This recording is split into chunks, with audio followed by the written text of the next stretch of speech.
Deputy CM तेजस्वी ने अपनी party के सभी मंत्रियों को निर्देश जारी किया है। तेजस्वी ने निर्देश जारी करते हुए कहा है कि आरजेडी कोटे के मंत्री विभाग में अपने लिए कोई नई गाड़ी नहीं खरीदेंगे। इसके अलावा मंत्री उम्र में उनसे बड़े कार्यकर्ता, शुभचिंतक, समर्थक या किसी भी अन्य व्यक्ति को पांव नहीं छूने देंगे। शिष्टाचार और अभिवादन के लिए हाथ जोड़कर प्रणाम, नमस्ते और आदाब की परंपरा को ही बढ़ावा देंगे।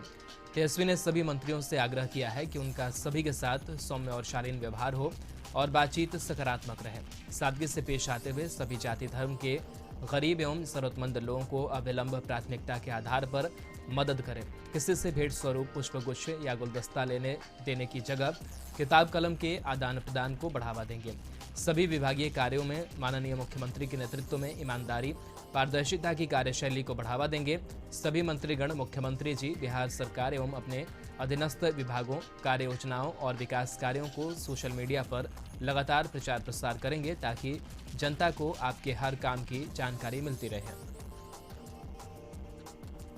मोतिहारी के अरेराज में हथियारबंद अपराधियों ने कोर्ट के एक कर्मी संजय ठाकुर को गोलियों से छलनी कर दिया। स्थानीय लोगों ने कोर्ट कर्मी को अस्पताल में भर्ती कराया। डॉक्टरों ने उसे मोतिहारी रेफर किया।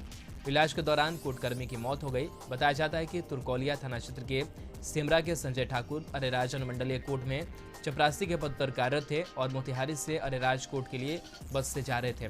तभी अरेराज चौक पर कुछ अपराधियों ने संजय को गोली मारकर घायल कर दिया। वहीं घटना की जानकारी मिलने पर मौके पर पुलिस पहुंची, जहां से पुलिस ने 4 खोखा भी बरामद किया है। पटना के सिटी घाट के पास लोगों ने जमकर हंगामा किया। दरअसल शुक्रवार को गंगा नदी में 2 बच्चे डूब गए थे, जिसमें एक का शव मिला जबकि दूसरे बच्चे का शव नहीं मिल पाया। इसी को लेकर लोगों ने सड़क जाम कर दिया और आगजनी की, जिससे यातायात पूरी तरह से ठप हो गया। हंगामे को देखते हुए कई थानों की पुलिस मौके पर पहुंची और लोगों को समझाई। सूखे की स्थिति का जायजा लेने सीएम नीतीश कुमार मुंगेर गए। खराब मौसम को देखते हुए सीएम सड़क मार्ग से ही मुंगेर के लिए रवाना हुए। सीएम मुंगेर प्रमंडल में सुखाड़ की स्थिति का जायजा लिया और अधिकारियों के साथ मीटिंग भी की। दरअसल सूबे में बारिश कम होने से कई जिलों में सूखे की स्थिति उत्पन्न हो गई है। मुख्यमंत्री नीतीश कुमार शुक्रवार से ही विभिन्न जिलों का हवाई सर्वेक्षण कर सूखे की स्थिति का स्थलीय समीक्षा कर रहे हैं, जिससे कि सूखे से हुए नुकसान का भरपाई करने के लिए बड़ा प्लान बनाया जा सके। डीएम और एसपी देर रात हवाई अड्डा का निरीक्षण करते हुए कई दिशा निर्देश भी अधिकारियों को दिए। पूर्व प्रधानमंत्री राजीव गांधी की आज 78वीं जयंती है। राजीव गांधी की जयंती पर कांग्रेस के प्रदेश कार्यालय में जयंती समारोह का आयोजन किया गया। बिहार प्रभारी श्याम सुंदर सिंह धीरज, मंत्री अफाक आलम समेत कई नेताओं ने राजीव गांधी की प्रतिमा पर माल्यार्पण किया। इस दौरान बिहार प्रभारी श्याम सुंदर सिंह ने कहा कि राजीव गांधी ने सूचना प्रौद्योगिकी की क्षमता और महत्व को समझकर देश में आईटी के गौरवशाली युग की नींव रखी। उन्होंने राहुल गांधी से अध्यक्ष पद स्वीकार करने की अपील की। नालंदा में हिलसा थाना के त्रिलोक विघा गांव में एक व्यक्ति बिजली तार की चपेट में आ गया। ग्रामीणों के सहयोग से उसे हिलसा अनुमंडल अस्पताल ले जाया गया, लेकिन चिकित्सक ने मृत घोषित कर दिया। घटना से नाराज लोगों ने मुआवजे को लेकर हिलसा प्रखंड कार्यालय के पास सड़क जाम कर दिया। सूचना मिलते ही हिलसा पुलिस मौके पर पहुंची और लोगों को समझाने में जुटी। नवादा में 10 महीने से लापता युवक का अब तक सुराग नहीं मिला है। दरअसल मिर्जापुर मोहल्ला निवासी बड़ो चौधरी का 30 साल का बेटा 12 दिसंबर 2021 को अपने घर से लापता हो गया था। इस घटना के बाद पीड़ित के परिजनों ने नगर थाना में लिखित आवेदन देकर पड़ोस के 6 युवकों पर अपहरण करने का आरोप लगाया है। वहीं 10 महीने बीत जाने के बाद भी अब तक पुलिस के हाथ खाली है। अब तक युवक की बरामदगी नहीं हो सकी है। लापता युवक के पिता ने बताया कि जमीनी विवाद में हमारे बेटे का अपहरण किया गया। थाने और एसपी के कार्यालय के चक्कर काट परेशान हूं, लेकिन 10 महीने बीत जाने के बाद भी बेटा नहीं मिला है। बक्सर में गंगा नदी में तेज तूफान जारी है। केंद्रीय जल आयोग के मुताबिक सुबह 9 बजे तक गंगा नदी का जलस्तर बढ़ा था। पिछले कई दिनों से गंगा नदी का जलस्तर लगातार बढ़ रहा है, जिससे दियारा इलाके में बाढ़ का संकट मंडराने लगा है। इसको लेकर बक्सर जिला प्रशासन अलर्ट हो गया है। तटबंध और गंगा नदी के निचले इलाके में चौकसी बढ़ाई गई है।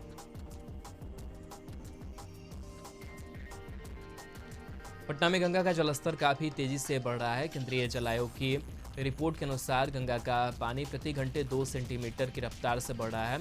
इसके चलते एनआईटी घाट पर नाविकों ने परिचालन बंद कर दिया है। अगर यही हाल रहा तो अगले 48 घंटे में गंगा खतरे के निशान को पार कर जाएगा।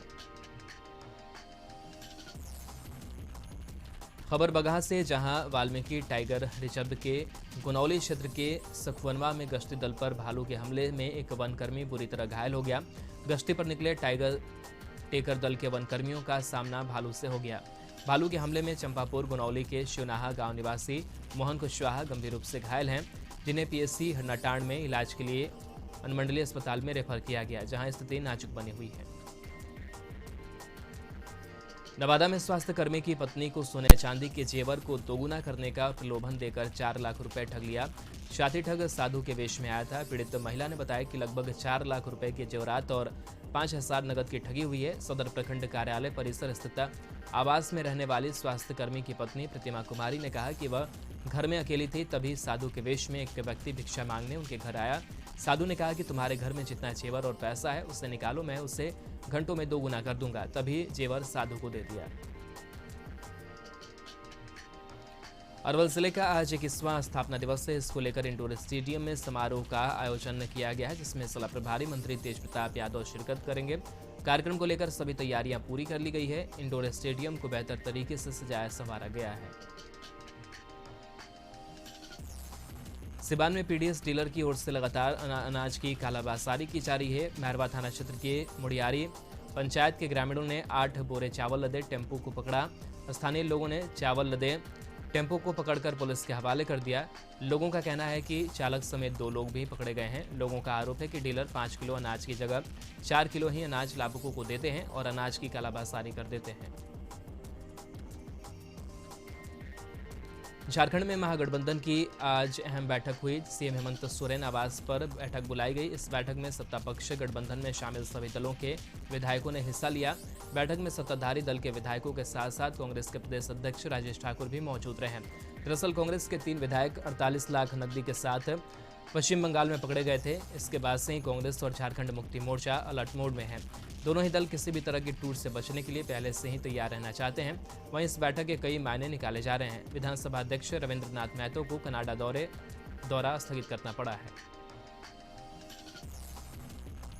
आज पूर्व पीएम और कांग्रेस नेता राजीव गांधी की जयंती है। इसी सिलसिले में मुख्यमंत्री हेमंत सोरेन ने राजीव गांधी की प्रतिमा पर फूल चढ़ाए और उन्हें नमन किया। इस मौके पर सीएम के साथ कांग्रेस के प्रदेश अध्यक्ष राजेश ठाकुर के साथ कई शीर्ष नेता भी मौजूद थे। वहीं राजीव गांधी की जयंती के मौके पर रांची कांग्रेस प्रदेश कार्यालय में जयंती के मौके पर एक कार्यक्रम का आयोजन किया गया। साथ ही कांग्रेस पार्टी के नेताओं ने उनकी तस्वीर पर फूल चढ़ाए और उन्हें नमन किया। इस मौके पर प्रदेश कांग्रेस अध्यक्ष राजेश ठाकुर, मंत्री आलमगीर आलम के अलावा कई नेता मौजूद थे।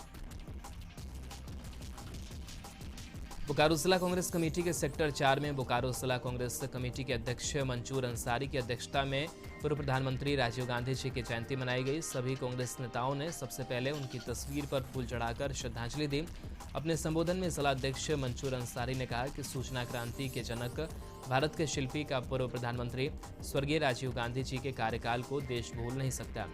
आज भारत तेजी से सूचना एवं इंफॉर्मेशन टेक्नोलॉजी क्षेत्र में जो आगे बढ़ रहा है, यह पूर्व प्रधानमंत्री राजीव गांधी जी की ही देन है। झारखंड के गढ़वा जिले के मेराल थाना में हासनदाग के ग्रामीणों ने हत्या के आरोपी की गिरफ्तारी को लेकर थाना में जमकर पथराव किया, जिसके बाद हालात तनावपूर्ण हो गए। जानकारी मिलते ही जिला से भारी संख्या में पुलिस बल की तैनाती की गई। ग्रामीणों ने थाने पर पथराव करते हुए एक जवान को घेर कर उसके साथ मारपीट की और हथियार को लूट लिया। इस दौरान पुलिस ने ग्रामीणों की भीड़ को हटाने के लिए लाठीचार्ज किया। इस दौरान कुछ लोग घायल भी हुए। वहीं मामले के बारे में जानकारी देते हुए एसडीएम ने कहा कि हत्या के मामले में कुछ लोग बिना थाना और अंचल को जानकारी दिए मेराल थाना में घुस गए और पुलिस पर पथराव किया। गनीमत यह रही कि इस हादसे में किसी की जान नहीं गई। दरअसल पटना से छत्तीसगढ़ जा रही एक बस अचानक अनियंत्रित होकर तालाब में जा समाई, जिसके बाद अफरा तफरी का माहौल हो गया और चीख पुकार मच गई। लेकिन पुलिस और ग्रामीणों ने सूझबूझ से सभी लोगों को सुरक्षित तालाब से पोखर से बाहर निकाला। बताया जा रहा है कि पटना से 38 सवारी लेकर चली राजहंस बस छत्तीसगढ़ राज्य के अंबिकापुर जा रही थी, लेकिन गढ़वा पहुंचते ही बस भारी बारिश के बीच जब जिला मुख्यालय के करुआ कला गांव पार कर ही रही थी, अचानक बस अनियंत्रित होकर एक तालाब में जा गिरी। घटना की जानकारी जैसे ही ग्रामीणों को मिली, लोग यात्रियों को बचाने तालाब में कूद पड़े। पुलिस भी जानकारी मिलते ही मौके पर पहुंचकर एक एक यात्रियों को सुरक्षित निकाला। कृष्ण जन्माष्टमी पर्व होने के कारण ग्रामीण जगे हुए थे, जिस कारण यात्रियों को हल्की फुल्की चोटें आईं। ग्रामीणों ने बताया कि हम लोग कृष्ण कृष्ण जन्माष्टमी मना रहे थे कि अचानक एक बस तालाब में समा गई। हम लोग सभी लोगों की जान बचाने में लग गए और सभी लोगों को सुरक्षित निकाला गया।